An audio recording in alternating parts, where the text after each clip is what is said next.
Hello my beautiful soul family, नमस्ते मेरे प्यारे दोस्तों, कैसे हो आप सभी। तो आज हम देखेंगे कि आप लोगों की लव लाइफ में, यानी कि कर्क राशि कैंसर ज़ोडिएक वालों की लव लाइफ में क्या चेंजेस आने वाले हैं। नेक्स्ट 3 मंथ्स में आप क्या एक्सपेक्ट कर सकते हो अपनी लव लाइफ से। क्या आपकी ज़िंदगी में कोई आएगा, क्या रिकन्सिलिएशन पॉसिबल होगा आपकी लव लाइफ में। तो ये सब आज हम चेक करेंगे। साथ ही एनर्जी शिफ्ट्स भी हम आपकी लाइफ में देखेंगे, आपको क्या करना चाहिए, कैसे रहना है, ये सब चीज़ें। और साथ ही लव और डेक से भी आपके लिए स्पेशल मैसेजेस हम लास्ट में निकालेंगे। तो एनर्जीज़ को क्लेम ज़रूर कर लेना। एनर्जी एक्सचेंज आपके लिए बहुत ज़रूरी है। अगर आप चैनल पर नए हो तो प्लीज़ सब्सक्राइब माय चैनल। अगर आप ऑलरेडी एक सब्सक्राइबर हो then please like and comment ज़रूर कर देना। ओके, तो चलिए स्टार्ट करते हैं। और जो भी पॉजिटिव चीज़ें आती हैं उन्हें क्लेम ज़रूर किया कीजिए, ताकि यूनिवर्स तक एक पॉजिटिव संदेश जाए कि यस आप एग्री हो इस चीज़ को एक्सेप्ट करने के लिए अपनी लाइफ में। तो चलिए देखते हैं कि क्या एनर्जी शिफ्ट्स आपकी लव लाइफ में होंगे नेक्स्ट 3 मंथ्स में। जब भी आपके सामने ये वीडियो आएगा आप तब से काउंट कर सकते हो, बिकॉज ये है एक टाइमलेस रीडिंग। ओके, जब प्लीज़ बताइए कर्क राशि यानी कि कैंसर ज़ोडिएक की लव लाइफ कैसी रहेगी नेक्स्ट 3 मंथ्स में। अगर आपको पता है आपका सन साइन या मून साइन है कर्क राशि यानी कि कैंसर ज़ोडिएक, तो ये वीडियो आपके लिए है। लेट्स सी, फर्स्ट कार्ड है आपके लिए 6 ऑफ पेंटिकल्स। ओके, नेक्स्ट है आपके लिए the devil, 8 of wands and the high priestess. Okay my dear, energies को थोड़ा बैलेंस करके चलना पड़ेगा, पहली चीज़ तो ये। क्योंकि यहाँ आपकी लव लाइफ में क्या रहेगा, पैशन बहुत ज़्यादा रहेगा, पैशन। ठीक है, एक मटेरियलिस्टिक वे में आप थोड़ा ज़्यादा सोचते हुए दिख रहे हो इस टाइम पर। या जो पर्सन आपकी लाइफ में आएगा ना वो बहुत मटेरियलिस्टिक टाइप का होगा। Yes, true.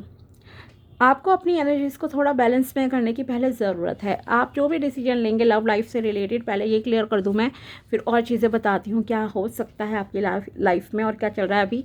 सो पहली चीज़ ये है, आपको जो भी डिसीजन लेना है दिल और दिमाग के बीच में संतुलन बनाकर आप जो है अपनी लव लाइफ से रिलेटेड डिसीजन लेना। अगर आप ऑलरेडी मैरिड हो दैन तब भी आपको बहुत बैलेंस में रख के चलना पड़ेगा अपनी शादी को। ठीक है, क्योंकि यहाँ ऐसा है जो दिख रहा है, आप केवल लस्ट की पूर्ति के लिए ना एक दूसरे से कनेक्टेड हो। कुछ लोग ऐसे हैं आप में से जो केवल शादी में तो हैं, बट आपका मोटिव क्या है या उनका मोटिव क्या है, ठीक है, कि फिज़िकल नीड्स को पूरी करना।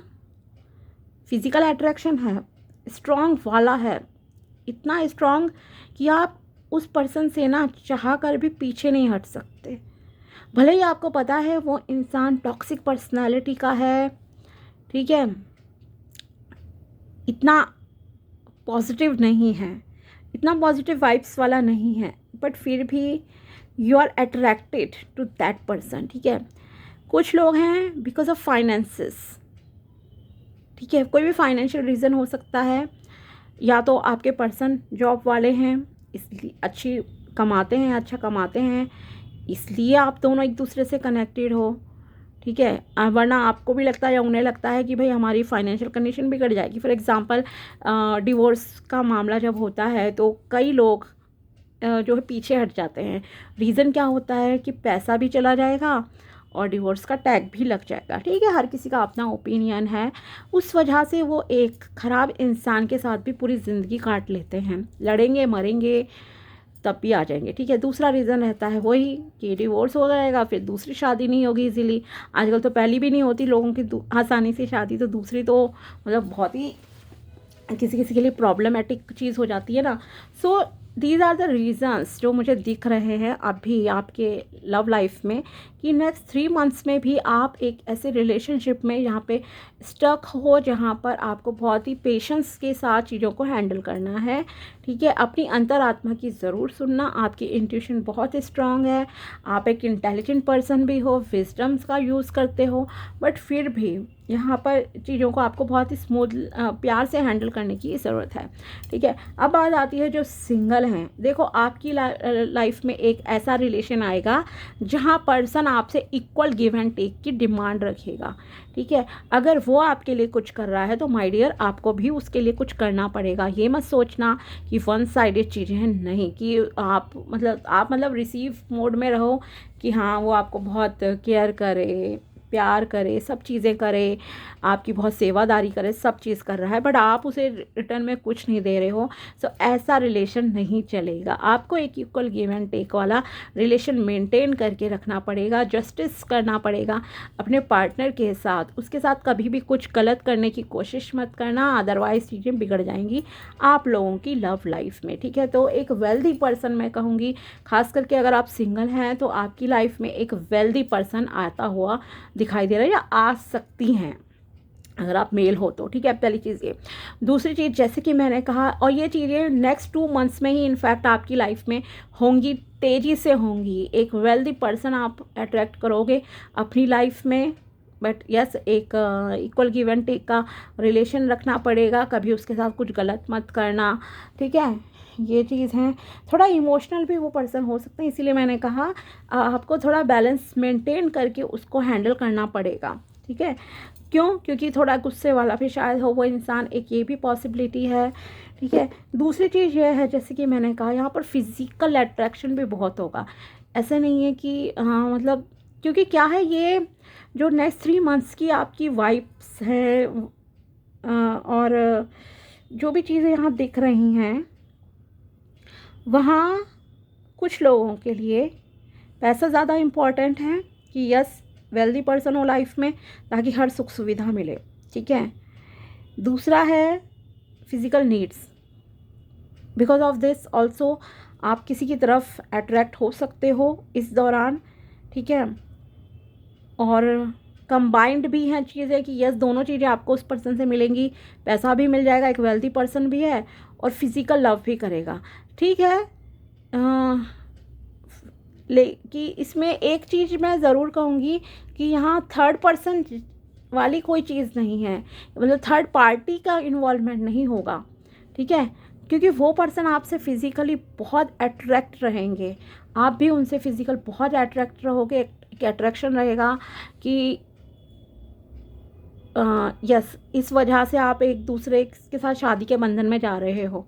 ठीक है, फ़िलहाल तो अब देखो एक चीज़ का आपको ध्यान रखने की ज़रूरत है, फिज़िकल अट्रैक्शन के बेस पे अगर आप मान लो शादी में जाते हो, वो कुछ समय के लिए रहता है।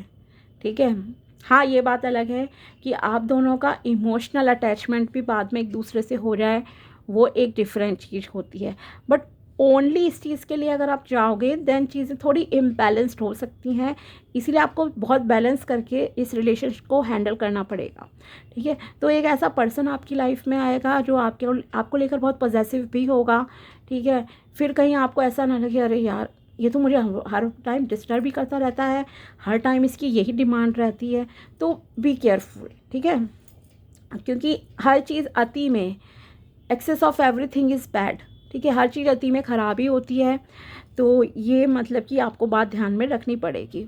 ठीक है, तो यस आएगा एक ऐसा इंसान आपकी लाइफ में जो आपको देखो अब पॉजेसिव, मान लो आजकल जैसे बहुत सारी वीडियोस वगैरह ऑनलाइन आपको दिखती होंगी, हर कोई लिख देता है नहीं हमें हीरो नहीं चाहिए, हमें तो विलन चाहिए जो हमारे लिए दुनिया से लड़ जाए, ऐसा हो जाए वैसा हो जाए। ठीक है, बहुत पॉसेसिव पर्सन चाहिए जो हमें ही देखे, बट जो पॉसेसिव होते हैं ना कई बार वो आपके लिए सरदर्द बन जाते हैं। इस चीज़ का ध्यान रखना, मैं आपको यहाँ पे बोल रही हूँ, क्योंकि वो इंसान ना फिर आपको किसी से बात भी नहीं करने देगा। वो क्या चाहेगा कि आप केवल उसकी प्रॉपर्टी हो। ओके, एक ओनरशिप जैसे ले लेता है इंसान, और फिर वो चीज़ आपके लिए कहीं ना कहीं प्रॉब्लम्स कर सकती है। सो अगर आप अपने आप को, अपने दिल और दिमाग को संतुलन में रख कर डिसीजन लोगे, देन आपका डिसीजन आपकी लव लाइफ के लिए बेटर रहेगा, क्योंकि ऑफ़र्स आपके सामने आएंगे, तेज़ी से आएंगे। विद इन नेक्स्ट 2 मंथ्स मैं कह सकती हूँ कि आपके पास प्रपोजल्स आएंगे, बहुत सारे भी आ सकते हैं, ठीक है। चाहे आप मतलब कि किसी भी अरेंज मैरिज प्लेटफॉर्म पे हो, मैट्रिमोनियल साइट पे हो, या कहीं से भी देख रहे हो, दोस्ती के प्रपोजल आपके पास आ सकते हैं, ठीक है।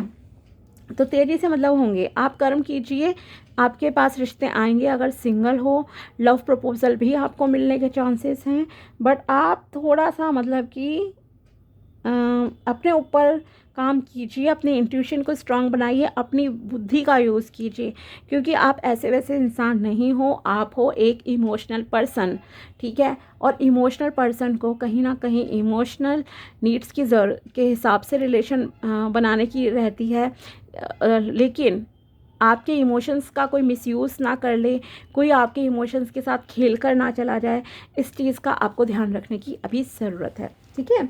तो ये अट्रैक्ट तो करोगे, सिंगल से मिंगल हो जाओगे आप लोग, बट ध्यान रखने की ज़रूरत है। लेट्स सी और एनर्जीज आपके लिए क्या कहते हैं। आपकी एनर्जी कार्ड्स भी हम चेक कर लेते हैं। और हाँ, एक और चीज़ मैं आपको कहूँगी, जब आप किसी रिलेशन में अगर आप आते हो, ठीक है, और आपको लग रहा है कि हाँ ये पर्सन वैसा ही है जैसा आप चाहते हो, देन बहुत ज़्यादा ना किसी को बताने की ज़रूरत नहीं है। 1-2 लोगों को बताओ जो आपके बहुत नियर डियर हैं, अपनी फैमिली में बता दिया, अपने किसी दोस्तों को बता दिया। अगर शादी फिक्स होती है तब भी आपको बहुत क्विकली किसी को डिस्क्लोज़ करने की ज़रूरत नहीं है। ये सारी बातें जब तक आपकी शादी नहीं हो जाती, मतलब कि अगर आप मान लो सिंपल कर रहे हो दैन बात अलग है, बट अगर आपकी शादी की मतलब डेट पास में नहीं आ जाती तब तक मत बताइए। दूसरी चीज़ यह है, सोशल मीडिया पर आपको बहुत ज़्यादा पोस्ट करने की ज़रूरत नहीं है कि आप किसके साथ रिलेशन में हो, आपकी सगाई हो गई है। शादी के बाद भी आप फ़ोटोज़ वगैरह अपलोड मत करना, क्योंकि बुरी नज़र भी आप पे लगती होगी। आपके काम बनते बनते ना, not only in love life, मैं कहूँगी आपके और भी काम बनते बनते बिगड़ते होंगे, आपको बहुत नज़र लगती होगी। वैसे भी कर्क राशि एक बहुत ही सेंसिटिव राशि मैं कहूँगी कि है, ओके, जिस पे एकदम से नज़र भी लगती है, बीमार भी होते हैं, टोक भी लगती है, हर चीज़ होती है। लेट्स सी आपकी एनर्जीज वॉकिंग अवे, यस आपको कहा जा रहा है थोड़ा सा ना पास्ट को पीछे छोड़कर आगे बढ़िए आप, एक तो ये कहा जा रहा है। दूसरा ये थोड़ा सा आप नेचर से कनेक्टेड रहिए, नेचर में टाइम स्पेंड कीजिए, खुली हवा में सांस लीजिए, देन आपके लिए अच्छा रहेगा। खुश रहिए, एक पॉजिटिव लाइट आपकी लाइफ में आएगी, then the sun positive light, yes new beginnings आपके लव लाइफ में होती हुई दिखाई दे रही हैं। You will attract a person, और पर्सन तो आएंगे, ठीक है। और अगेन मैं कहूँगी एक ऐसा पर्सन है जिसकी थोड़ी सी मतलब इंजॉयमेंट वाला मूड रहता होगा उसका, उसे ट्रैवल करना बहुत पसंद होगा, जो भी आपकी लव लाइफ में आएंगे अगर, ठीक है। या अगर ऑलरेडी आपके पास है ना कोई, तो आपको पता होगा, मान लो लव रिलेशन में अगर आप ऑलरेडी हो किसी के साथ भी, अगर मैरिड भी हो ना, तो आपके पार्टनर को घूमना फिरना बहुत पसंद होगा। उसको रहता होगा कि फुल्ली इंजॉय करो लाइफ, ठीक है, फुल्ली इंजॉय, इंजॉय मतलब घूमो फिरो, बस खाओ पियो मौज करो, वो वाली एनर्जीज है इसकी। But yes you will get everything with this person, like luxury तो आपको मिलेगी, पैसे की कोई प्रॉब्लम आपको फेस नहीं करनी पड़ेगी इस इंसान के साथ, ओके। और यस आपके लिए आ रहा है। और अगर मैरिड हो आप और आप बेबी एक्सपेक्ट करना चाहते हो, देन मैं बता दूं कि यस आप बेबी एक्सपेक्ट कर सकते हो, इस टाइम पे काफ़ी स्ट्रॉन्ग चांसेस हैं, ओके। ट्रांसपेरेंसी आपके पार्टनर को बहुत पसंद होगी। सेकंड चक्रा आर्कएंजल एरियल, आपको चक्रा हीलिंग की ज़रूरत है, बॉडी चक्रा इसको अपने हील कीजिए। 7 चक्रों के बीच मंत्रों की चैंटिंग आप करना स्टार्ट कर दीजिए, ओके। स्टार्ट में आप कर सकते हो 11 टाइम्स, हर एक बीज मंत्र की चैंटिंग 1 हफ्ते तक करो। फिर नेक्स्ट सेकेंड वीक से आप 21 टाइम्स हर एक बॉडी चक्रा के बीच मंत्र की चैंटिंग कर सकते हो। Door to spirit, yes universe यहाँ आपको आपके पास भेजेंगे एक अच्छा इंसान, ठीक है। तो अच्छे इंसान की प्रेयर करो। अगर आप सिंगल हो ना, अभी तक आपकी लाइफ में कोई नहीं है, देन रादर दैन कि आप ये कहो मुझे कोई मिल जाए, कोई मिल जाए नहीं, एक अच्छा इंसान मिले, एक प्योर पर्सन आपको मिले, ठीक है, जो बैलेंस करना जानता हो रिलेशनशिप। ओवर पॉसेसिव पर्सन गलती से मत मांग लेना, शुरू में अच्छा लगता है, बाद में वो सरदर्द बन जाएगा आपके लिए या बन जाएगी, ठीक है, आपको किसी से बात नहीं करने देगा वो इंसान, समझ कर चलिए। इमोशंस में बहकर चलने का काम नहीं होता लव रिलेशन या शादी, इस चीज़ का ध्यान रखना आप लोग। ओके, लेट्स सी और क्या लव ऑरेकल डेक से आपके लिए मैसेजेस निकल कर आते हैं। एंड आपकी एज भी बिलो 40 है, जो मुझे फील हो रहा है यहाँ पे। जितने भी लोग देख रहे हैं बिलो 40 है या 40s के स्टार्ट में भी आप लोगों की एज हो सकती है। लेट्स सी क्या है। Wait, don't rush into it, allow nature to take its course. Yes, जल्दबाजी में मत पड़ना रिलेशनशिप में, ठीक है। ये आपको लव ऑरेकल डेक से भी मैसेज आया है। वेट करना, बहुत क्विकली आपको रश में कोई डिसीजन नहीं लेना है। नेचर को थोड़ा अलाउ करने दो, स्लोली बढ़ना रिलेशनशिप में आगे, ठीक है। हर चीज़ के लिए हाँ मत कहो, ना भी करना सीखना, खास करके जब वो कुछ इस तरह की डिमांड करे, लाइक आप अपनी वैसी पिक्चर भेज दो, ऐसी भेज दो, ऐसा कुछ करो, रियल में करो, डिमांड करे अगर फिजिकल होने की, then please control on yourself, ठीक है। Imagine all unwanted thoughts dissolving into light, creating room for new opportunities and possibilities for your life. Yes, आपके लिए गाइडेंस है कि जो भी अननेसेसरी चीज़ें हैं, ठीक है, वैसी चीज़ें जो आप अपनी ज़िंदगी में नहीं चाहते हो, अपनी लव लाइफ में नहीं चाहते हो, आपको उनके विषय में सोचना भी नहीं है। उन्हें आप मेडिटेशन के थ्रू डिज़ोल्व कर सकते हो एक लाइट में, ठीक है। और न्यू अपॉर्चुनिटीज़ के लिए स्पेस बनाओ, ठीक है। इसीलिए आपको कहा गया है, यहाँ पे मैंने जस्ट कहा था आपसे कि आप अपने बॉडी के सातों चक्रों की हीलिंग कीजिए, एनर्जीज़ को बैलेंस करो, और जो भी नेगेटिव थॉट्स हैं ना आपके मन में प्यार को लेकर, रिलेशनशिप को लेकर, उन्हें मतलब कि आप रिजॉल्व कर दो। एक और रेमेडी मैं आपको बताती हूँ। यहाँ पे आप क्या करो, अगर कुछ भी नेगेटिव थॉट्स हैं, नेगेटिव पैटर्न्स आपकी लाइफ में रहे हैं पास्ट में, देन आप उन सबको जो है एक वाइट पेपर पे ब्लैक पेन से लिख सकते हो। 7 to 11 डेज़ आप ये रेमेडी करो, या तो 7 डेज़ करो, 11 डेज़ करो, या 21 डेज़ तक भी कर सकते हो, ठीक है। वाइट पेपर पे लिखो, शाम को 7 बजे के बाद करनी है, ओके। कि I am releasing all negative things, I am releasing my bad past from my life, okay. जो भी लव ब्लॉकेजेस आपको इंट्यूशन के हिसाब से फील होते हैं या प्रैक्टिकली फील होते हैं, उन सब को आपको क्या करना है, पेपर पे लिखना है।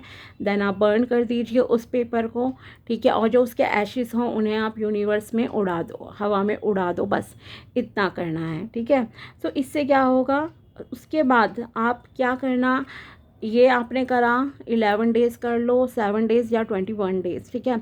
जैसे आपको फील होना कि अब आपको हल्का फील हो रहा है, अब आपके मन में कोई नेगेटिव थॉट्स नहीं है, देन आप एक और मेथड करोगे। अब इस मेथड में आपको क्या करना है, पेपर पे आपको लिखना है पॉजिटिव थिंग्स, जैसा आप अपनी पार्टनर को चाहते हो, ठीक है।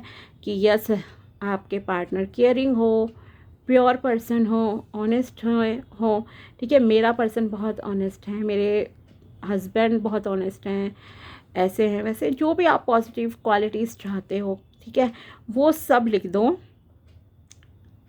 आप पेपर पे, ठीक है। वाइट पेपर लेना है आपको, लेकिन वो सब लिखना है रेड या पिंक कलर के पेन से।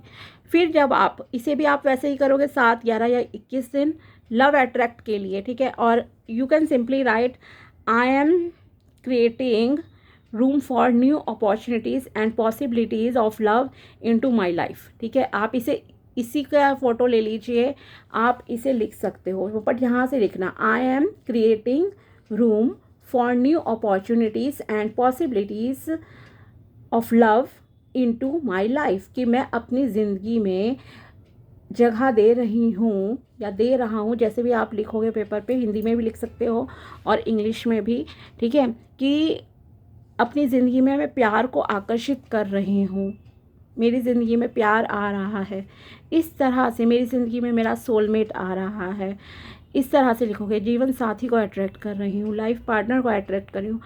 और इस पेपर को भी आपको क्या करना है, बर्न करना है, लेकिन इसके एशेस को आपको यूनिवर्स में नहीं उड़ाना है। इसे आप क्या करोगे, किसी पौधे में डाल देना, ठीक है।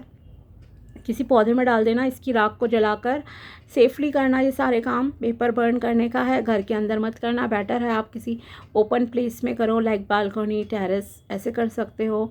और अगर कहीं और कर रहे हो तो आसपास बाकी चीज़ें ऐसी ना हो, ठीक है। किसी प्लेट में पेपर को रख के किसी दिए में रख सकते हो, ठीक है। इस तरह से मतलब कि आपको ये करना है रेमेडी। आप देखना नेगेटिविटी भी रिलीज़ हो जाएगी। कोई नेगेटिव पार्टनर को पहले आप अट्रैक्ट नहीं करोगे, पहली तो ये पॉजिटिव चीज़ होगी आपके साथ। दूसरा है, जब आप नेक्स्ट 11 डेज़ और 21 डेज़ जब नेगेटिविटी को हटाकर एक पॉजिटिव तरीके से शिफ्ट करोगे ना अपनी एनर्जीज़ को, देन आप एक बहुत ही अच्छे इंसान को फॉर श्योर अपनी जो है लाइफ में अट्रैक्ट कर लोगे, ठीक है। तो ये थी आपके लिए guidance, tarot prediction next 3 months की, आपकी एनर्जीज चेक नेक्स्ट 3 मंथ्स की। ओके, अगर वीडियो पसंद आया हो तो लाइक ज़रूर करना एंड क्लेम ज़रूर कर लेना पॉजिटिविटी को और रेमेडी, बिकॉज अगर आप करोगे देन 100% मैं आपको कहूँगी ये आपके लिए वर्क भी करेगी। बट प्लीज़ एनर्जी एक्सचेंज बहुत ज़रूरी है। चैनल को सब्सक्राइब ज़रूर कर लेना एंड कमेंट भी करके जाना, ठीक है। मिलते हैं आपसे अगले वीडियो में, तब तक के लिए बाय, टेक केयर, अपना ध्यान रखना। Thanks for watching my video, thank you so much.